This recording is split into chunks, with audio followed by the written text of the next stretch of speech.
کبھی کبھی ایسا بھی ہوتا ہے کہ ہم جب اکیلے پڑھتے ہیں، مشکل میں ہوتے ہیں، تو جن لوگوں پہ ہمیں مان ہوتا ہے کہ یہ ہمیں سنبھال لیں گے، ہمارا ساتھ دیں گے، ہمیں سن لیں گے، ہمارے لیے وقت نکالیں گے، وہی لوگ وہی لوگ اس وقت ہمارے ساتھ نہیں ہوتے۔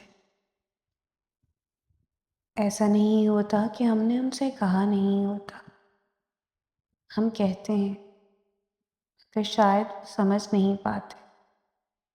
ایسا بھی نہیں ہوتا کہ ہم سمجھا نہیں پاتے، شاید ان کے پاس ہمیں سمجھنے کا وقت نہیں ہوتا۔ ہم اپنی آخری حد تک جاتے ہیں، ہر ہر طرح سے سمجھانے کی کوشش کرتے ہیں، مگر ہم اکیلے رہتے ہیں۔